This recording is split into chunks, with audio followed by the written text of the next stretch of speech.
আচ্ছা, যে কোনো প্রোডাক্টের ক্ষেত্রে যখন আমরা চাই যে ইউজার আসার সাথে সাথে এখানে বাই নাও বাটনটা অ্যাক্টিভ থাকবে, সেক্ষেত্রে আমাদের যেটা করতে হবে এখান থেকে যে কোনো একটা কালার আমাদের ডিফল্ট সেট করতে হবে।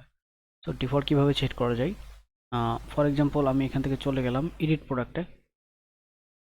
প্রোডাক্টে যাওয়ার পরে এখানে ফর এক্সাম্পল এই গোল্ডেনটা আমি ডিফল্ট কালার সেট করতে চাই। আমি এডিট প্রোডাক্টে যাওয়ার পরে এখান থেকে আমি যাব হচ্ছে ভেরিয়েশনে, এই ভেরিয়েশন, আর এখান থেকে যে ডিফল্ট ফর্ম ভ্যালু, এখান থেকে যে কোনো একটা কালার আমি সিলেক্ট করে দেবো। ফর এক্সাম্পল এই গোল্ডেনটা এটা আছে, তো আমি গোল্ডেনটা এখান থেকে ডিফল্ট করে দিলাম, দেন আপডেট করলাম।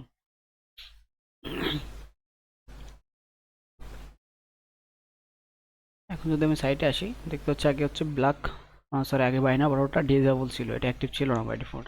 এখন যদি আমি রিলোড দিই, তাহলে এখন দেখেন যে গোল্ডেনটা সিলেক্ট হয়ে আছে। হ্যাঁ, এখন আমি যদি ব্ল্যাকে ক্লিক করি, তাহলে আমি এখন ব্ল্যাক অর্ডার করতে পারবো। আমি নিয়ে ব্লুতে করলে ক্লিক করলে আমি ব্লু অর্ডার করতে পারবো। বাট বাই ডিফল্ট এটা হচ্ছে ডিফল্ট সেট করা আছে গোল্ডেন, এই জন্য গোল্ডেনটাকে শো হচ্ছে। That's it. তো আপনি যখনই কোনো প্রোডাক্ট অ্যাড করবেন তখন হচ্ছে ডিফল্ট যে কোনো একটা কালার সিলেক্ট করে রাখবেন।